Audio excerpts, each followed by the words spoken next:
jaunoji Kėžių kaimo gyventoja, agresyvioji Ingrida Kraštytė popiet po pamokų savojoje Kupiškio miesto žemės ūkio mokykloje greitomis skuba tiesiai į Kupiškio autobusų stotį, norėdama suspėti patekti į reikiamą rajoninį autobusą, kuris ją nuveš namo į Kėžių kaimą.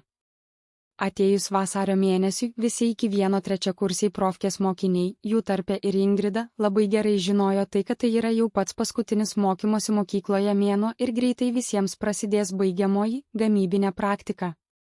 Reikėjo iš anksto susirasti savo įmonę, kur 3 mėnesius teks savo oficialiai darbuotis.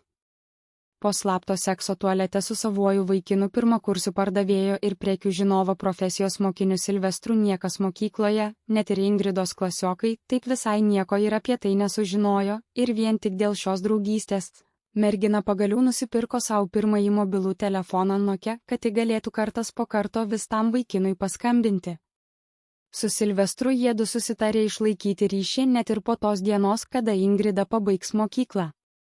Beveik kiekvieną dieną pasibaigus pamokoms pavakare Kėžietė skubėdavo tiesiai į autobusų stotį ir ten laukdavo autobuso, vežančio tiesiai į jos kaimą ir belaukdama ten, stotyje, ji prisižiūrėdavo visko.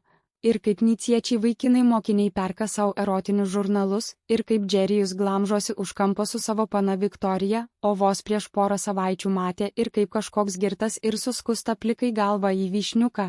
Panašus nepažįstamas chuliganas su vyno buteliu rankose prie pat stoties.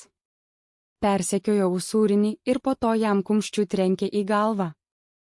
Ingrida savo praktiką atliko vienoje miesto universalinėje parduotuvėje, paskui vasarą įvyko ir išleistuvės, Kėžietė tada vilkėjo labai trumpą suknelę. Po to Ingrida vėl grįžo dirbti ten, bet apsivogė ir buvo atleista, o vėliau gavo darbą kitoje parduotuvėje. Pabaiga. 2005 metų vasaris.